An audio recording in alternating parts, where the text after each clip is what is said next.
오늘 하나님께서 우리에게 주신 말씀은 사무엘상 18장 6절에서 9절의 말씀입니다.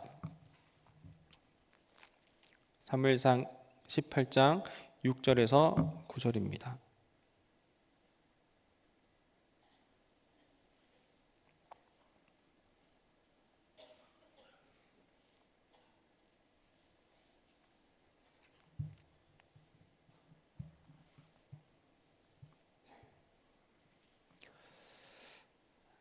한 목소리로 합독합니다. 무리가 돌아올 때 곧 다윗이 블레셋 사람을 죽이고 돌아올 때 여인들이 이스라엘 모든 성읍에서 나와서 노래하며 춤추며 소고와 경세를 가지고 왕 사울을 환영하는데 여인들이 뛰놀며 노래하여 이르되 사울이 죽인 자는 천천이요 다윗은 만만이로다 한지라. 사울이 그 말에 불쾌하여 심히 노하여 이르되 다윗에게는 만만을 돌리고 내게는 천만 돌리니 그가 더 얻을 것이 나라 말고 무엇이냐 하고 그날 후로 사울이 다윗을 주목하더라. 아멘. 구두 광고부터 드리겠습니다. 믿음목장 29역 이진선 사모 부친 이용돈 목사 장인께서 어제 월요일에 운명하셨습니다. 빈소는 청기와 장례식장 특실 301호입니다. 발인은 3일 수요일입니다. 입관 예배는 오늘 화요일 오후 4시 40분입니다. 교회 출발은 오후 4시 30분에 합니다. 발인 예배는 수요일 새벽 4시 40분이고 교회 출발은 새벽 4시 30분에 출발합니다. 자세한 문의는 믿음 목자장인 김승진 목사님께 문의해 주시기 바랍니다. 우리가 읽은 이 본문 앞에는 요나단이 다윗을 사랑하기를 자기 생명보다 더 사랑한다라는 그런 이야기가 나오는 이야기입니다. 단순히 요나단이 그냥 다윗을 감정적으로 사랑하는 것에서 그치지 않고 언약을 맺기까지 하며 자기의 겉옷과 군복과 칼과 활과 띠까지도 다윗에게 건네는 것은 그 상징적인 의미가 있었다고 말씀을 드렸습니다.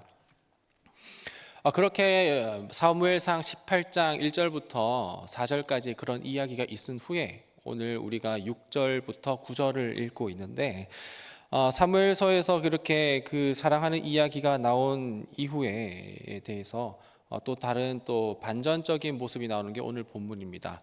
오늘 본문의 읽기를 앞서서 18장에 다윗이 이제 요나단과 서로 사랑하게 되는 그 결정적인 사건이 무엇이냐에 대해서 거기에 대한 내용은 다윗과 그 요나단이 사무엘상에서 나타난 이후에 구체적으로 언급되고 있는 그 장면은 단 한 곳도 없기는 하지만 다만 제가 작년 11월쯤에 새벽 기도회 때 설명을 드렸었던 것처럼 이 둘에 대한 그 공통점이 있다면 이 둘은 같은 신앙관을 갖고 있었다라는 것에서 우리는 단서를 찾을 수 있었다라고 말씀을 드렸습니다. 그런데 생각해 보면 다윗이 블레셋 장군 골리앗을 이제 쓰러뜨린 이후에 다윗의 인지도가 이스라엘 가운데 점점 더 높아지게 되면 요나단의 입장에서 다윗은 정말 부담스러운 존재임이 틀림없습니다. 당시 고대 근동의 문화에서 왕의 자리는 특별한 일이 있지 않은 한 그 왕은 그 후계자는 왕자인 자기 아들에게 갈 것이 너무나도 일반적이고 자연스러운 일이었기 때문에 그렇습니다. 권력의 이동은 집 안에서 일어났었지 집 외로 왕가 밖으로 나가지는 않았었던 것이 고대 근동 이후의 권력의 이동이었지요. 그래서 당시 풍토에 따라서 훗날 왕이 세워진다면 그 왕권은 자연스럽게 요나단으로 갈 것이 너무나도 순리에 따르는 것이었는데 그런 상황에서 이 요나단 입장에 다윗의 등장은 굉장히 갑작스러운 일이라고 생각해도 과언이 아닙니다. 게다가 다윗이 그 사울의 눈에 처음에 이제 골리앗을 무너뜨린 이후에 인정을 받게 되면서 승승장구할 때마다 많은 사람들에게 그리고 백성들에게 호감을 사기 시작했는데, 이런 상황은 군사적으로나 그리고 정치적인 측면에서 요나단에게는 굉장히 부담스러운 일로 다가오는 것이 분명했을 거라고 우리는 생각할 수가 있습니다. 요나단이 다윗에 대한 느끼는 감정이 불안함이라든지 혹은 두려움이라든지 이렇게 느끼는 것도 너무나도 당연할 것이고, 또 한편으로는 질투심이라든지 시기심 같은 것도 느끼는 것은 너무나도 자연스러운 것일 텐데, 그럼에도 불구하고 요나단은 다윗에게 두려움이나 불편함 아니면 시기 질투를 느끼는 것이 아니라 오히려 다윗을 사랑했다라고 합니다. 왕자의 상징으로서의 그 겉옷, 그리고 활, 창, 띠까지도, 군복까지도 왕자가 왕자 아닌 사람에게 줬다라는 것은 상징적인 의미가 분명하게 있다라는 것이죠. 이것은 요나단이 다윗을 단순히 개인적인 감정으로 사랑할 뿐만 아니라 정치적으로도 대한 것도 아니라 같은 신앙관을 가진 사람으로서 동료로, 그리고 같은 친구로 그렇게 생각을 했던 것이고, 우리가 다 알다시피 이들의 사랑은 죽음을 이르기까지 결코 변하지 않았음을 우리가 알고 있습니다. 이 마음은, 요나단의 이 사랑하는 마음은 단순히 개인적인 감정이 아니라 하나님께서 주셨던 그 감정이라고 생각할 수가 있을 것 같습니다. 그런데 오늘 우리가 읽은 본문 직전에는 그렇게 사랑의 이야기가 나타나 있었지만, 오늘 우리가 읽은 본문에는 너무나도 반대되는 그 이야기가 나타나게 된다라는 것이죠. 다윗이라는 인물은 동일하게 나타나지만 다른 인물이 있다면 사울과 요나단인데, 공교롭게도 사울은 아버지이고 요나단은 그 사울의 아들입니다. 그럼에도 불구하고 요나단은 불편한 감정을 느껴야 함이 분명하지만 오히려 사랑했고, 사울은 다윗에게 시기와 질투를 느끼게 되는 그런 아이러니한 사건이 이 18장 1절부터 9절까지 나타나고 있다는 것이죠.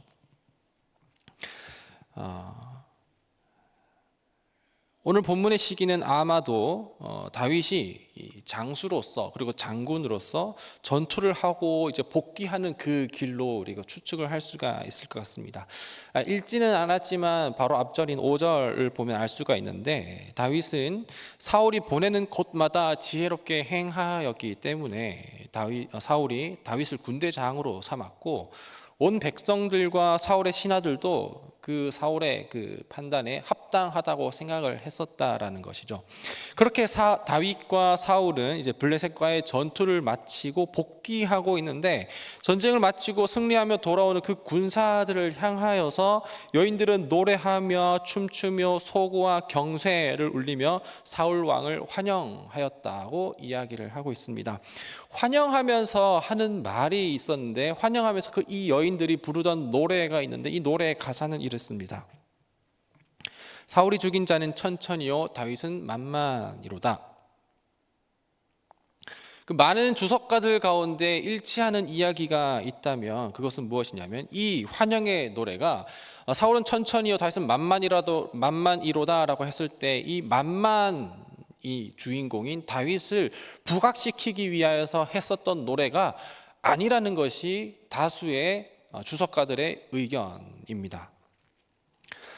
그러니까 당시 이 노랫말은 굉장히 좀 시적이고, 오늘 우리 랩으로 말할 것 같으면 라임이라고 얘기할 수 있는 어떤 반복에 대한 그런 어떤 의미를 이야기하고 있는데, 당시 시적인 표현으로서 그냥 이제 나열했었다라는 것이죠. 그러니까 사울과 다윗과 이렇게 이야기를 할 때 이 먼저 나오는 이름에 대하여서는 조금 더 유명한 사람, 유력한 사람, 그런 사람에 대한 이름이 먼저 나오게 되는 것이고, 숫자에 대하여서는 1, 2, 3, 4, 5, 6, 10, 30, 60, 100 이렇게 하는 것처럼 작은 숫자가 앞에 오고 그리고 큰 숫자가 뒤로 나열되는 것이라서, 그래서 인물에 대해서는 사울이 앞에 가고 그리고 숫자에 대해서는 많이 뒤로 가는 것, 그래서 사울은 천천히요 다윗은 만만이로다라고 이렇게 이야기를 한 노래의 그 의미는 무엇이냐면, 이 우리 한 팀이 되어 있는 이 사울과 다윗의 팀, 이 군사가 한 팀이 되어서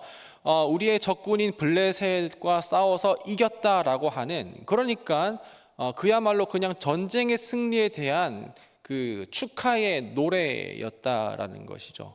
우리가 바로 이 이야기를 어떻게 알 수 있냐면, 사무엘서를 쓴 저자도 오늘 본문 6절에서 보면 6절 하반절을 한번 눈으로 보시기 바랍니다. 6절 하반절에서 이 여인들은 누구를 반겼냐면 다윗을 반겼다고 이야기하지 않고 오히려 사울 왕을 반겼다라고 이야기를 하고 있지요. 그런데 이러한 표현을 들었었던 이 사울은 그렇게 생각하지 않았습니다. 사무엘의 저자도, 그리고 이것이 그렇게 쓰였다 하더라도 사울은 자기를 환영하는 것이 아니라 다윗을 추켜 세우는 것이라고 생각을 했었던 것이죠. 이런 시적인 표현을 사울이 몰랐기 때문에 오해했다라고 생각할 수는 없을 것 같습니다. 아마도 사울은 이렇게 생각하게 된 그 근거가 있을 것 같은데, 그걸 좀 이야기하려고 하는데요. 사람이라는 것은 원래 어떤 그 같은 문장을 얘기한다고 하더라도 모든 사람이 똑같은 의도로 듣지는 않고 저마다 자기가 듣고 싶은 대로 듣게 되기 마련 아니겠습니까? 사울은 이런 표현마저도 그냥 자기가 듣고 싶은 대로 들어버렸었던 것입니다. 그러면서 만약에 우리가 상상을 해보길, 요나단은 천천히요 다윗은 만만이로다라고 이렇게 이야기했다면 아마도 앞에 그 맥락에 따라서 요나단은, 그래 다윗과 나는 우리가 한 팀으로서 우리 한 하나님 여호와 하나님, 하나님의 백성으로서 하나님의 군대로서 하나님을 함께 하나님의 나라를 확장해 나가는 우리 한 팀이다라고 이야기를 했었을지 모르겠지만 사울은 그렇게 생각하지 않았다라는 것이죠. 많은 백성들이 저렇게 다윗에게 만만이라고 이렇게 이야기를 한다면 이제 다윗이 더 얻을 것은 이 나라 말고는 더 무엇이 있겠는가라고 하면서 다윗에 대한 그 위협을 느끼게 된다라는 것이죠. 사울이 이렇게 생각하게 된 것은 무엇이냐면 바로 자기 중심적인 그런 사고 때문에 그런 것이었습니다. 사울은 하나님께 맡겨진 나라를 다스리고 통치하는 것이었기 때문에 하나님의 방법으로 해야 했었지만 이것을 마치 자기 것인 것 마냥 생각했었기 때문에 이제 내가 빼앗길 것은 이 나라 말고는 더 없다라고 이렇게 생각을 해버리게 된 것이죠. 다윗과 요나단의 공통점은 둘 다 같은 신앙관으로서 하나님의 전쟁은 사람의 많고 적음, 숫자의 크고 적음에 있지 않는다라고 하나님의 손에 있다라고 했었던 그 공통된 신앙 고백이 있었다라는 것을 우리가 생각해 보게 될 때, 그렇게 됐을 때 같은 신앙관을 갖고 있다면 이 둘은 사랑하게 됐지만 다른 신앙관을 갖게 되었다면 똑같은 상황이라 하더라도 시기와 질투심을 느끼게 된다는 것을 오늘 우리 본문을 통하여서 교훈을 얻을 수 있게 되는 것입니다. 여인들은 한 팀으로서 승리하고 온 그 팀을 향하여서 그렇게 노래를 했지만, 그러나 사울은 자기가 듣고 싶은 대로 들어버렸기 때문에 피해의식을 가지고, 그리고 불안한 마음 가운데 사울은 다윗을 유심히 지켜보게 된 것입니다. 9절에 이제 그날 이후로 천천히요 만만이로다 한 노래 그 이후로 사울은 다윗을 주목하였다라고 이렇게 개역 개정에서는 이야기를 하고 있는데, 세번역 성경에서는 더 정확하게 시기하고 의심하였다라고 표현을 하고 있습니다.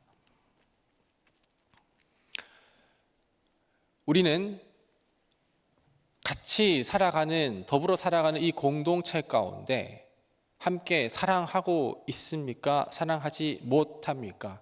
그 사랑함은 내 안에 있는 마음이 넉넉하기 때문에 사랑하는 것입니까? 아니면 내가 마음이 옹졸해서 사랑하지 못하는 것입니까? 사랑의 출처와 사랑의 근거는 거기에 있지 않습니다. 사랑은 오히려 하나님으로부터 온 것이기에 우리가 사랑하는 대상이, 그리고 그 믿는 대상이 일치하다면 그 일치한 한 하나님을 향하여서 우리는 그 공동체 안에 같은 식구로서 사랑을 나눌 수 있게 되는 것이죠. 우리가 서로 시기를 하고 질투하게 된다면 같은 하나님을 믿는다고 말하면서도 오히려 우리는 우리 소유를 주장하고 있기 때문에 공동체 안에 사랑이 없다라는 것을 우리가 다시 한번 오늘 본문 말씀을 통하여서 생각해 볼 수 있어야 합니다. 우리는 가자 제일교회라는 한 공동체 안에서 신앙생활을 하고 있지만 오히려 내 부서만 잘 돼야 함을 지켜내고 그리고 내 부서만이 더 잘 돼야 한다는 것을 생각하게 된다면 우리는 이 신앙관이 다윗과 요나단처럼이 아니라 사울과 다윗처럼 그렇게 신앙생활을 하고 있는 것은 아닌지를 돌아보아야 한다라는 것이죠. 우리가 다윗인지 사울인지는 우리가 스스로가 잘 알겠지만 적어도 우리가 서로 사랑함과 사랑하지 못함의 근거는 하나님을 사랑하고 있느냐 하나님을 사랑하지 않느냐이고 하나님 중심이냐 나 중심이냐에 따라서 우리가 서로 사랑함과 사랑하지 못함에 대해서 생각을 해볼 수 있을 것 같습니다.